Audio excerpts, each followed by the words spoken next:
Breton Kenso. Thanks very much, Mr. Speaker, and with the utmost respect for my friend and colleague across the way, I must have run in a different election in 2015 because I don't think that there was one issue that made a more clear definition of positions than the marijuana issue. And our position, the government's position at the time was very clear: legalize it. I remember the former Conservative Minister of Justice at the time, Peter MacKay, said, you know, marijuana, it's the currency of organized crime. And I thought to myself, yeah, you're right, Peter. You know, it is. So let's take it out of their hands. Let's make sure that marijuana that's on the market, we know what's in it. But the NDP at the time, and you know, the article that was in Maclean's when they sort of laid out the positions, it was very clear. They said, you know, the party has crafted a position between the main rivals.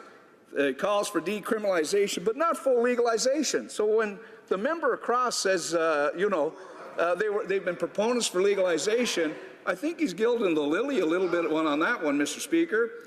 And that was both the late Jack Layton and former leader Thomas Mulcair.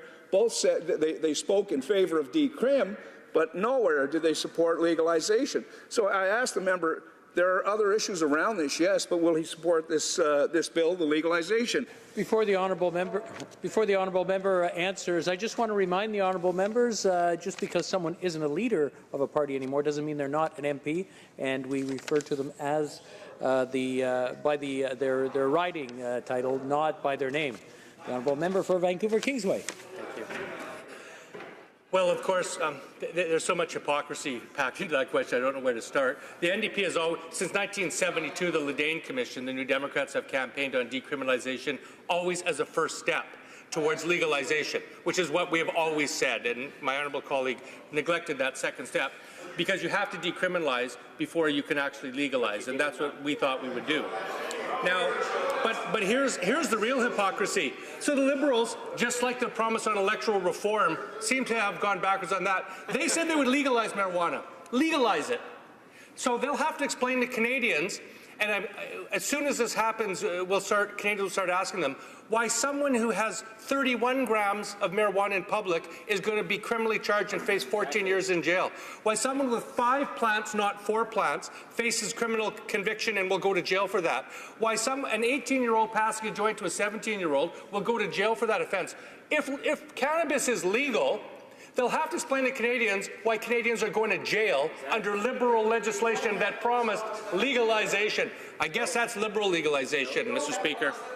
Questions and comments. The honourable member for Sarnia-Lambton. Well, thank you, Mr. Speaker. And I would like to thank the member from Vancouver Kingsway for his speech and for his work on Health Committee. And I wanted to ask him whether he thinks that C45 meets the objectives that it was stated to meet, which restricts access to children having access to cannabis, gets rid of organized crime, reduces the burden on the criminal justice system, and enhances public awareness of the health risks. The honourable member for Vancouver Kingsway. Well, mostly no. The purpose in Section 7 is set out to do 7 things, and 2 of them are to remove the criminalized production of cannabis, and second, to provide Canadians with a regulated source of cannabis supply.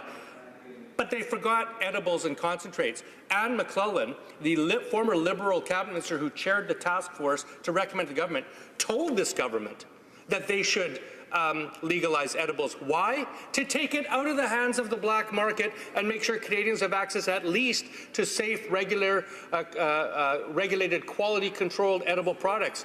This government didn't do that. So, once it's legal, Canadians are still going to get edible products produced by who?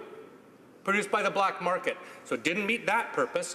In terms of education, this government, at the time we studied this bill, had committed $9 million over 5 years for education of Canadians on cannabis.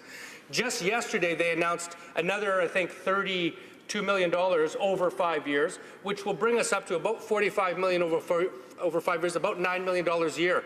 We heard from Colorado and Washington State officials at our health committee that that's what they spend every year, $9 million a year, for populations 1/5 the size of Canada. So in terms of educating our children 6 months before this is going to be law, or 7 months before it's going to be law, that's really a poor job, I think, done by this government in terms of educating Canadians, and especially young people. Resuming debate, the honourable member for Charleswood St. James as